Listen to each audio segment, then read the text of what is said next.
मैं लखन सालवी, दिल्ली राजस्थान से। आज राजस्थान के जाने माने भजन कलाकार महेंद्र सिंह राठौड़ गोगुंदा में हैं। मेवाड़ की धरती पर आप आए हैं और बाबा रामदेव जो रूनीचक के आराध्य देव है, राजस्थान में लोग उनको काफ़ी मानते हैं। ये भादवे का महीना चल रहा है जहाँ पे पूरे भारतवर्ष से लोग यात्रा पे जा रहे हैं और यहाँ आज उसी भादवे की बीज के अवसर पर भजन संध्या का कार्यक्रम है और महेंद्र सिंह जी आज यहाँ आए हैं। तो हम बात करेंगे महेंद्र सिंह जी से और कुछ अनछुए पहलू, कुछ अनछुई चीजें हैं जो हम महेंद्र सिंह जी से जुड़ी हुई आप तक पहुंचाने की कोशिश करेंगे।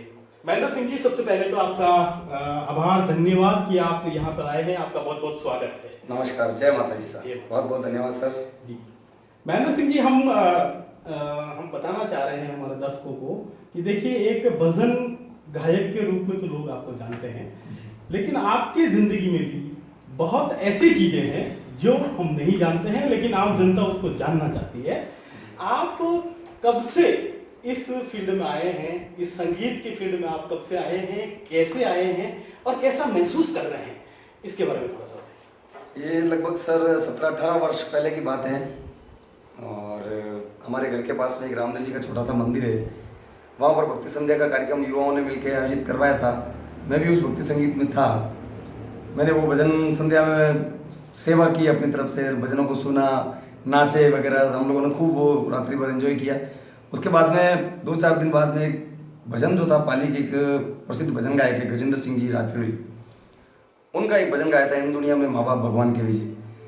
मेरे मकान के बिल्कुल बैक साइड में एक लड़के ने वो ऑडियो कैसेट में उसको भजन को बजाया। मेरे कानों में वो आवाज़ पड़ी। मैं पीछे गया और पूछा, भैया, मैंने कहा वो भजन तो वापस सुनाओ। फिर उसने वो भजन सुनाया। मुझे वो भजन अंदर तक झकझोर गया।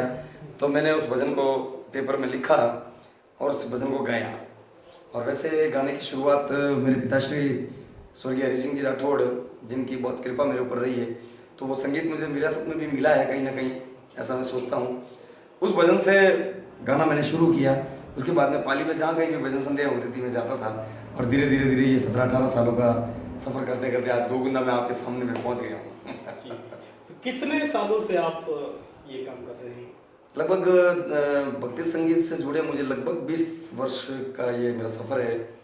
और 20 वर्षों में गुरुदेव जनाब मोइनुद्दीन जी मंचला जोधपुर, उनके साथ भी मैंने बहुत सारा सफ़र तय किया है। राजस्थान के और भी नामी गिरामी कलाकार, प्रकाश जी भाई साहब माली, रामेश्वर जी माली, रमेश जी माली, सभी कलाकारों के साथ मैंने काम किया है। और आज गुरु महाराज की कृपा से कि मैं दिल्ली राजस्थान के टीवी के सामने खड़ा हूँ, दिल्ली राजस्थान के दर्शकों के सामने खड़ा हूँ और अपने आप को बहुत गौरवान्वित महसूस कर रहा हूँ। धन्यवाद। महेंद्र सिंह जी, ये जो आप रोजाना आपका कार्यक्रम होता है, लोगों की काफ़ी तमन्ना होती है, कभी आपको बारा बुला रहे, कभी कोटा बुला रहे हैं। राजस्थान के अलावा भी देश भर में और विदेश में भी कई जगह पे कार्यक्रम होते हैं जहाँ पे आपको बुलाया जाता है। अमूमन आप एक महीने में कितने प्रोग्राम करते हैं? सर, लोगों की भावनाएं जुड़ी हुई है। कई बार ऐसा भी होता है कि एक महीने में 25-25 कार्यक्रम हो जाते हैं। कई बार ऐसा भी होता है कि महीने में 5-7 कार्यक्रम करते हैं। मतलब टारगेटली साल में 300 दिन हम लोगों को गाना पड़ता है। उसके दरमियान प्रोफेशनल कॉमर्शियल कार्यक्रम भी होते हैं, तो उसके अलावा गौ सेवाओं के कार्यक्रम होते हैं, गौशालाओं के कार्यक्रम होते हैं, संतों के मठ के कार्यक्रम होते हैं। और एक विशेष बात मेरे जीवन से जो जुड़ी हुई है, डांगड़ी रात की जो श्रद्धांजलि सत्संग होती है, सनातन धर्म में हम लोग बोलते हैं 11वें दिन की, जो किसी की मृत्यु के पश्चात गंगा प्रसादी का जो कार्यक्रम होता है, वो मैं अपनी तरफ से निःशुल्क करता हूँ। उसका मैं किसी प्रकार का शुल्क नहीं लेता। गौशालाओं के जितने भी कार्यक्रम होते हैं उसमें कोई प्रकार की कमिटमेंट नहीं होती। संतों के मठ में कहीं जाते हैं तो वहाँ पर किसी प्रकार की कोई कॉमर्शियल बात नहीं होती। जो भी आशीर्वाद मिलता है वो लेते हैं। तो लोगों की कहीं ना कहीं भक्ति के साथ में भावना भी जुड़ी होती है। तो ये ठीक है, भरण पोषण का जरिया तो है ही, परिवार पालने का एक माध्यम तो है ही, लेकिन उसके साथ साथ में लोगों का प्यार जो जुड़ा हुआ है, लोगों की भावनाएं जो जुड़ी हुई है, वो हमें बहुत ज़्यादा अप्रिशिएट करती है कि हम और भी जगह जगह ज़्यादा से ज़्यादा गाएं। चाहे कितनी भी थकान होती है, भादवे के महीने में, नवरात्रि के महीने में, माह महीने में, चैत्र पक्ष में, कुछ महीने ऐसे होते हैं कि नींद भी पूरी नहीं हो पाती है, लेकिन लोगों का प्रेम होता है और वो न जाने कौन सी अदृश्य शक्ति है, वो ताकत देती है और हम लोग गा पाते हैं, मिल पाते हैं। आप एक गांव से संबंध रखते हैं, गांव से हैं, ग्रामीण अंचल से आप रहे हैं, काफ़ी सारे आपके दोस्त रहे हैं। आप अपने दोस्तों में से एक हट के निकले हैं जिसने देश और दुनिया में अपनी एक पहचान खड़ी की है। आप उन दोस्तों के साथ में समय बिताते हैं कैसा? कई बार वो लोग जब मैं शुरू में मुझे मिलते थे तो वो हंसते थे कि अरे यार महेंद्र तू गायक बन गया, सिंगर बन गया, महेंद्र कैसे बन गया, क्या हो गया, कभी सोचा भी नहीं था।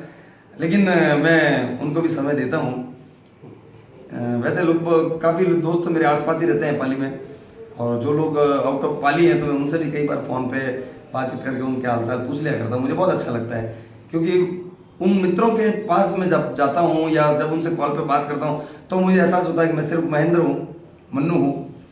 वरना कॉमर्शियल कार्यक्रम करते हुए गाते हुए तो महेंद्र सिंह राठौड़, महेंद्र सिंह जी, उससे थोड़ा माइंड में कहीं ना कहीं वो भाव आ जाते हैं। लेकिन जब यार दोस्तों के पास में जाता हूँ तो मुझे वापस फील होता है कि मैं एक आम आदमी हूँ, आम इंसान हूँ और मेरे दोस्तों के साथ में हूँ।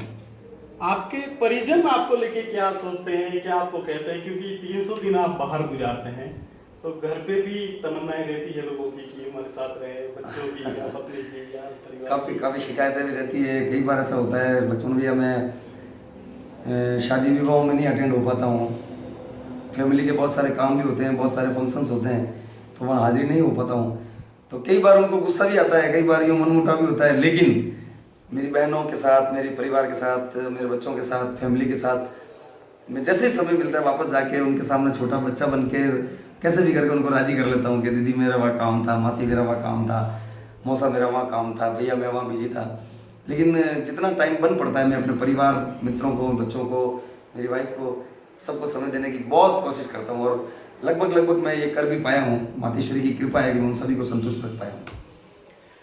तो दिल्ली राजस्थान ने बात की है महेंद्र सिंह जी राठौड़ से, तो दिल्ली राजस्थान चूकता नहीं है सामाजिक सरोकार से जुड़ा हुआ सवाल भी हम करना चाहेंगे महेंद्र सिंह जी से। हम देख रहे हैं कि ये न केवल देश और दुनिया के लोगों को अपनी गायकी से रिझा रहे हैं, बाकी अपने परिवार के लोगों को भी ये मना लेते हैं। एक जो यहाँ पे आजकल देखने को मिल रहा है कि मारवाड़ क्षेत्र में, आप मारवाड़ से ही बिलोंग करते हैं, मारवाड़ के युवा और मारवाड़ के लोग, कई लोग ऐसे हैं जो अफीम, गांजा, इस तरह की चीज़ों को सेवन करके अपने स्वास्थ्य को बिगाड़ रहे हैं। तो उनके लिए हम थोड़ा मैसेज देना चाहते हैं महेंद्र सिंह जी राठौड़ के माध्यम से। तो ऐसे लोगों के लिए आप क्या मैसेज देना चाहेंगे? नशा लखनऊ में जहाँ तक मैं समझता हूँ कोई भी नशा है, और वैसे मैं मानता हूँ हर आदमी को किसी न किसी प्रकार का कोई ना कोई नशा है। किसी को दौलत का नशा है, किसी को रूप का नशा है, किसी को जवानी का नशा है। तो युवाओं में कुछ प्रकार की ये कुरीतियाँ अभी चल पड़ी है कि किसी त्यौहार के ऊपर हम लोग ये नशा करें, वो नशा करें। अपनी अपनी जगह सभी त्यौहार अपना वक्त रखते हैं, लेकिन मैं एक संदेश देना चाहता हूँ मेरे युवाओं को कि आप किसी भी प्रकार से अपने शरीर का ध्यान पहले रखें। पहला सुख हमारे संतों ने बताया, पहला सुख निरोगी काया, दूजा सुख घर में माया, तीजा सुख पतिव्रता नारी, चौथा सुख पुत्र आज्ञाकारी, पांचवा सुख पंचों में पासा, छठा सुख राज में वासा, और सातवां सुख जो है वो ज्ञान प्रकाशा है। तो ज्ञान प्रकाशा अंतिम सुख है, वो ज्ञान यही बात हमें समझाता है कि पहला सुख जो है वो निरोगी काया है। तो हम हमारे स्वास्थ्य का यदि ध्यान रख पाएंगे तो हमारे माता पिता की सेवा हम कर पाएंगे, हमारे परिवार की सेवा हम कर पाएंगे।